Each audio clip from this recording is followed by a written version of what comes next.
Hello viewers, welcome back to our channel. আশা কৰো আপোনালোক সবাই ভালে আছে। সো আজিৰ ভিডিঅ'ত আপোনালোকৰ কাৰণে এটা নিউ আপডেট বা নতুন এটা বস্তু আলোচনা কৰিবলৈ আহিছো।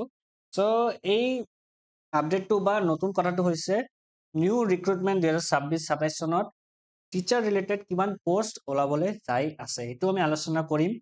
তাৰ ওপৰত আমাৰ শিক্ষামন্ত্ৰী ডাঙৰীয়াই কি মন্তব্য আগবঢ়াইছে এইটো আমি আলোচনা কৰিম, যেটো আপোনালোকৰ কাৰণে বহুত ভাল বুলি আমি ক'ব পাৰো।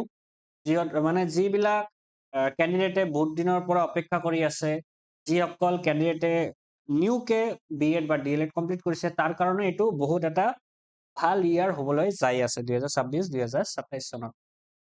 ঠিক আছে, সো আজি আমি কি কি টপিক ৰাখিছো আপোনালোকে স্ক্ৰিনত চাব, তেতিয়া আপোনালোকে গোটেইবিলাক বস্তু বুজিবলৈ সক্ষম হ'ব। সো আজি আমাৰ ফাৰ্স্ট টপিকটো হৈছে যে 2026 নে 2027 চনত নতুন ৰিক্ৰুটমেন্ট ওলাব। এই ৰিক্ৰুটমেন্টটো মেইনলি আমি টিচাৰৰ কাৰণে ৰাখিছো। যদি আপোনালোকে এডিআৰই, আসাম পুলিচ বা তাৰ উপৰিও যদি কিবা ৰিক্ৰুটমেন্টৰ ওপৰত বিচাৰে তেতিয়া আপোনালোকে কমেন্ট বক্সত লিখি দিব, তেতিয়া আমি গোটেইবিলাক বস্তু আপোনালোকক বুজাই দিবলৈ চেষ্টা কৰিম। সো আজি আমাৰ ফাৰ্স্ট টপিকটো হৈছে 2026 চনত নে 2027 চনত নতুন ৰিক্ৰুটমেন্ট ওলাব। এইটো আমাৰ ফাৰ্স্ট টপিক। সেকেন্ড, কিমান পোষ্ট ওলাব পাৰে, এইটো আমি মেইনলি টিচাৰ ৰিলেটেডটো আলোচনা কৰিম, যে এলপিৰ ক্ষেত্ৰত, ইউপিৰ ক্ষেত্ৰত। তাৰপিছত আছে যে আমাৰ গ্ৰেজুৱেট টিচাৰ আৰু পোষ্ট গ্ৰেজুৱেট টিচাৰ কিমান পোষ্ট ওলাব পাৰে, এইটো আমি আলোচনা কৰিম। তাৰপিছত এলপি ইউপিৰ কাৰণে কিমান পোষ্ট খালী হৈ আছে, ইয়াত আমি আলোচনা কৰিম। বহুতে আমাক কমেন্ট কৰি আছিল যে স্যাৰ এলপি ইউপিৰ কাৰণে কিমান আৰু পোষ্ট খালী হৈ আছে, এইটো আমি আলোচনা কৰিম। সো মই ভিডিঅ'টো বনাবলৈ অলপ লেট হৈছো, কিয়নো মই ডাটাবিলাক ল'ব লাগে, বহুত মানুহৰ লগত কথা পাতিব লাগে, আৰু মই অলপ নিজৰ কামতো ব্যস্ত থকাৰ কাৰণে মানে ভিডিঅ' বনাত অলপ লেট হৈছে। তথাপিও মই ভাবিছো যে আপোনালোকৰ কাৰণে এটা আপডেট মই দিব পাৰিলে ভাল হ'ব, কিয়নো বহুতে মোক কমেন্ট কৰি আছে গ্ৰুপত। তাৰপিছত 4 নম্বৰ পইণ্টটো, কেনেকৈ নতুন নিযুক্তিটো হোৱাৰ সম্ভাৱনা আছে, লিষ্ট ওলাব নে ডাইৰেক্ট দিব। ঠিক আছে, এই তিনিটা পইণ্ট বুজাৰ পিছত 4 নম্বৰ পইণ্টটো আলোচনা কৰিম। এইটো বহুত ইম্পৰ্টেণ্ট হয় 4 নম্বৰ পইণ্টটো। আপোনালোকে যিবিলাক নতুন ক্যান্ডিডেট আহিছে সিহঁতে নাজানে যে ডাইৰেক্ট লিষ্ট বা কেনেকে লিষ্টটো প্ৰভাইড কৰে। ঠিক আছে, এইটো আমি আলোচনা কৰিম। ফাৰ্স্ট আমাৰ টপিকটো হৈছিল যে 2026 নে 2027 চনত আমাৰ নতুন ৰিক্ৰুটমেন্টটো ওলাব বা নতুন নিযুক্তিটো কেতিয়া হ'ব। ঠিক আছে, মই আগৰ ভিডিঅ'টো কৈছিলো, আপোনালোকে অলপ চাই ল'ব যে সিটেট হোৱাৰ পিছতে কিন্তু আপোনালোকে নতুন নিযুক্তিটো হোৱাৰ পূৰ্ণ সম্ভাৱনা আছে। কিন্তু কমেন্ট বক্সত বহুতে কৈ আছিল যে জুলাইতে হৈ যাব বা আমাৰ জুন মাহতেই হৈ যাব, কিন্তু মই তেতিয়াই এটা কৈছো যে এইটো সম্ভৱ নহয়, কিয়নো গভৰ্ণমেণ্ট এটা ফৰ্ম হোৱাৰ পিছত বহুত দায়িত্ব থাকে বা কামবিলাক কৰিব লাগে। সিহঁতে কেনেকে নতুন আঁচনি গ্ৰহণ কৰিব পাৰে, সেইটোৰ ক্ষেত্ৰত সিহঁতে বহুত কথা পাতিব লাগে, কেবিনেট বহাব লাগে, এইবিলাক আলোচনা কৰিব লাগে। সেই ক্ষেত্ৰত অলপ টাইমটো লাগে, যেহেতু নিউ গভৰ্ণমেণ্ট ফৰ্ম হৈছে, নতুন দায়িত্ব দিয়া হৈছে, তো সেই ক্ষেত্ৰত নতুন সিহঁতে নিযুক্তিটোৰ কথাও আলোচনা কৰি আছে, তাৰ কাৰণে অলপ টাইম লাগে। ঠিক আছে, সো সেই ক্ষেত্ৰত আপোনালোকে ফেচবুক, ইউটিউবতো দেখিবলৈ পাইছে যে আমাৰ শিক্ষামন্ত্ৰী ডাঙৰীয়া এটা মন্তব্য আগবঢ়াইছে যে আমাৰ মাৰ্চ মাহতে কি হ'ব, সিহঁতে গোটেইবিলাক ডাটা অলৰেডি লৈছে। শিক্ষা সেতু যেটো আছে আমাৰ টিচাৰৰ কাৰণে, তাৰ পৰা বা বিভিন্ন ধৰণৰ যিবিলাক শীট প্ৰভাইড কৰা হৈছে, আমাৰ স্কুলতো এইটো প্ৰভাইড কৰা হৈছে, ৰেগুলাৰ টিচাৰ বা যিবিলাক এছআৰডিৰ পৰা ৰেগুলাৰ হৈছে সেইবিলাক ডাটাও কিন্তু লোৱা হৈছে, বা স্কুলত কিমান টিচাৰৰ কাৰণে পোষ্ট খালী আছে গোটেইবিলাক বস্তু কিন্তু লোৱা হৈছে। তো সেই ক্ষেত্ৰত গভৰ্ণমেণ্টৰ ওচৰত এতিয়া কিন্তু ডাটা আহি পৰিছে, কিন্তু গভৰ্ণমেণ্ট কৈ আছে যে আমি কি কৰিম, যেহেতু এটা ডাঙৰ পোষ্টৰ কাৰণে আমি ৰিক্ৰুটমেন্টটো ওলাব বিচাৰি আছো, কিমান পোষ্টৰ কাৰণে এইটো নেক্সট পইণ্টত আমি আলোচনা কৰিম। সেই ক্ষেত্ৰত কিন্তু গভৰ্ণমেণ্টে মাৰ্চলৈকে বস্তুবিলাক টানিব, আৰু আপোনালোকে খং কৰিব নালাগে বা এনেকা উল্টা পুল্টা মেছেজ কৰিব নালাগে যে আমাৰ এইটো মাহতেই লাগে বা এইটোই কৰিব লাগে, এনেকা নহয়। গভৰ্ণমেণ্টে আপোনালোকৰ কাৰণে ভালেই কৰিব, মই বিচাৰি আছো। যিসকলে অলপ ধৈৰ্য ধৰিছে, অলপ আৰু কেইদিনমান আৰু আপোনালোকে ধৈৰ্য ধৰক, আপোনালোকে গোটেইবিলাক বস্তু বুজিবলৈ পাব। ঠিক আছে, সো মই ক'ব বিচাৰো যে 2026 নে 2027 চনত কিবা নতুন নিযুক্তিটো ওলাব। সেই ক্ষেত্ৰত মই কৈ দিলো, আপোনালোকে 2026ৰ ডিচেম্বৰ বা জানুৱাৰী মাহতে কিবা এটা আপডেট পাই যাব।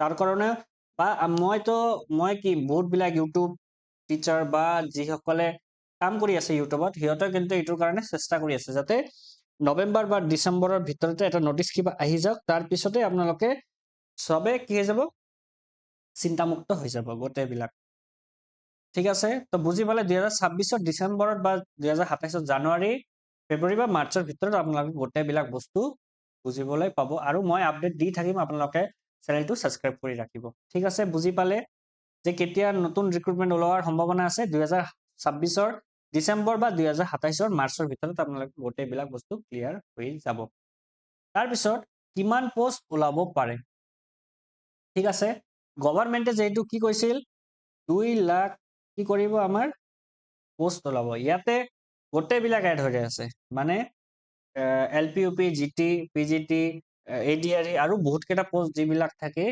গোটেইবিলাক বস্তু 2 লাখ সামৰি লৈছে যে 5 বছৰৰ ভিতৰত 2 লাখ চাকৰিটো দিয়া হ'ব তাৰ ভিতৰত কৈছে যে কি হ'ব আমাৰ 40% টিচাৰৰ কাৰণে অনলি দিয়া হ'ব তো আপোনালোকে এপ্ৰক্স ধৰি ৰাখক যে 75,000 to 80,000 কি হ'ব টিচাৰৰ কাৰণে অনলি পোষ্ট হ'ব ইয়াতে নট অনলি এলপিইউপি জিটি আৰু পিজিটি গোটেইবিলাক এড হৈ যাব ঠিক আছে গ্ৰেজুৱেট টিচাৰ আৰু পোষ্ট গ্ৰেজুৱেট টিচাৰৰ এড হৈ থাকিব ঠিক আছে তো এতিয়া কথাটো হ'ল যে আপোনালোকে আপোনালোকৰ প্ৰিপাৰেচনটো বা সিটেট এক্সামটো যেটো সেপ্টেম্বৰত হ'বলৈ যাই আছে আপোনালোকে তাৰ কাৰণে ভালকে ফোকাস কৰি বা মাৰ্ক ইনক্ৰিজ কৰাৰ কাৰণে চেষ্টা কৰক কিয়নো কম্পিটিশন কিন্তু বহুত হ'ব 4500 ক্ষেত্ৰতো বহুত কম্পিটিশন হৈছিল তো এইটোৰ ক্ষেত্ৰতো কিন্তু কম্পিটিশন হ'ব ঠিক আছে বুজি পালে এইটো আপোনালোকে গোল্ডেন চান্স আপোনালোকে মিস কৰি নিদিব যিসকলে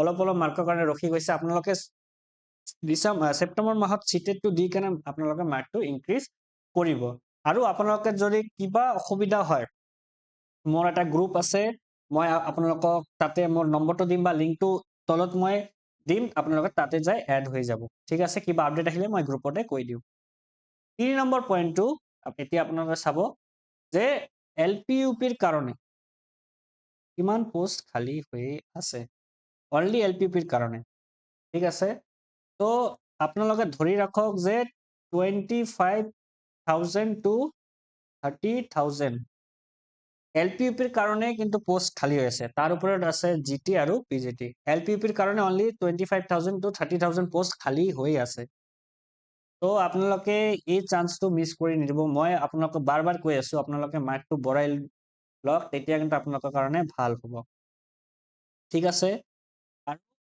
আপোনালোকে কিবা যদি সিটেট ৰিলেটেড কিবা ইনফৰমেশন বিচাৰে মই আপোনালোকক কমেন্ট কৰিব আপোনালোকে মোৰ কমেন্ট বক্সত মই এইটোৰ ৰিপ্লাই দিম মই চেষ্টা কৰি আছো আপোনালোকক গোটেইবিলাক বস্তু বুজাই দিয়াৰ কাৰণে আৰু মই বিচাৰো যাতে সবে যাতে চাকৰি পায় এটোৰ কাৰণে মই চেষ্টা কৰি আছো ঠিক আছে কিবা যদি নোটছও লাগে আপোনালোকে নোটছৰ কাৰণে মোক কৰিব পাৰে মই ফ্ৰীলি আপোনালোকক নোটছ বিলাক দি দিম ঠিক আছে তাৰ পিছত 4 নম্বৰ পইণ্টটো আপোনালোকে চাব কেনেকৈ নতুন নিযুক্তি হোৱাৰ সম্ভাৱনা আছে লিষ্ট ওলাব নে ডাইৰেক্ট দিব এতিয়া কথাটো হলটো এটো একদম লাষ্ট ফেজত যায় তথাপি মই এটো কৈ দিব বিচাৰো যে যেতিয়া মেৰিট লিষ্ট দিয়ে আপোনালোকে জানে ফাৰ্স্ট লিষ্ট সেকেন্ড লিষ্ট কেতিয়াবা থাৰ্ড লিষ্টও দিয়ে তাৰ পিছত কি হয় আমাৰ ফাইনাল মেৰিট লিষ্টটো দিয়ে ঠিক আছে আপোনালোকে জানে আগৰ পৰা এটো চলি আছে কেতিয়াবা ফাৰ্স্ট বা সেকেন্ড লিষ্ট দিয়ে তাৰ পিছত ফাইনালটো দি দিয়ে থাৰ্ডটো নিদিয়ে কেতিয়াবা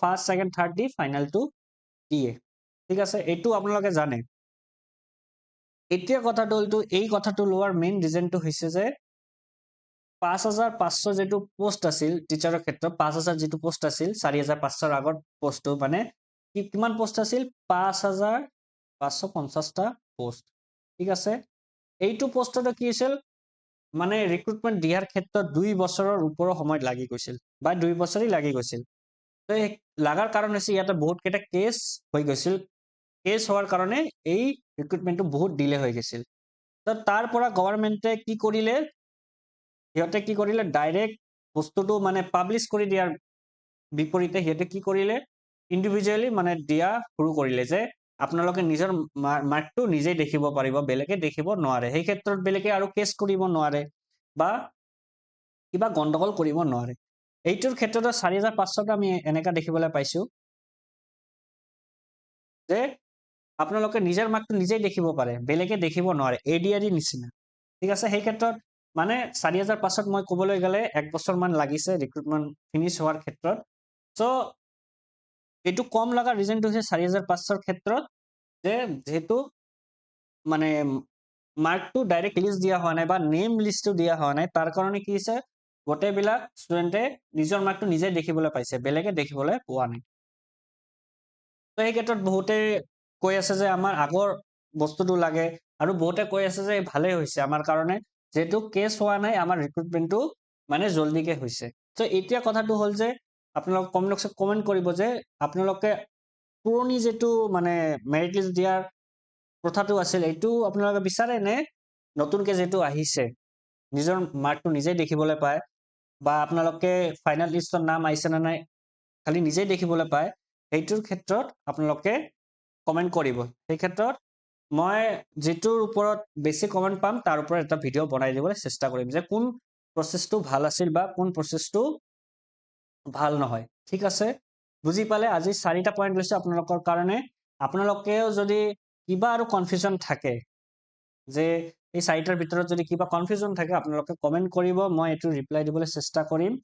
আৰু মেইনলি আমি যিবিলাক নিউজ আছে NIOS,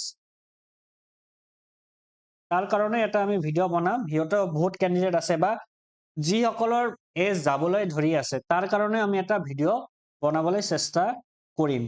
সিহঁতেও কমেণ্ট কৰি আছে ছাৰ মোৰ ইমান এজ হৈছে, যদি গভৰ্ণমেণ্টে আৰু কিবা যদি এজটো বঢ়াই দিয়ে সেই ক্ষেত্ৰত আমাৰ ভাল হ'ব। যেনেকে কি হৈছে ৱেষ্ট বেংগলতো এনেকা হৈছে যে এজটো বঢ়াই দিয়া হৈছে, তো সেই ক্ষেত্ৰত অসমত যদি এনেকা হয় তো আমাৰ কাৰণে ভাল হ'ব। তো এইটোৰ কাৰণে আমি চেষ্টা কৰিম, বা আমি বহুত কেইটা গ্ৰুপৰ লগতো কথা পাতিছো যাতে আপোনালোকৰ কাৰণে কিবা এটা আমি কৰিবলৈ পাৰো, তাৰ কাৰণে আমি চেষ্টা কৰিম। চ' আশা কৰো আপোনালোকে ভালেই লাগিছে। লাষ্টলৈকে আপোনালোকে যদি মোৰ ভিডিঅ'টো ভাল লাগে আপোনালোকে মোৰ চেনেলটো লাইক কৰিব, শ্বেয়াৰ কৰিব আৰু ছাবস্ক্ৰাইব কৰিব। আৰু আপোনালোকৰ মাৰ্কছ কিমান আছে, কিবা ডাউট থাকিলে আপোনালোকে কমেণ্ট বক্সত কমেণ্ট কৰিব, মই এইটো ৰিপ্লাই দিবলৈ চেষ্টা কৰিম। আজিৰ কাৰণে ইমানেই। Thank U.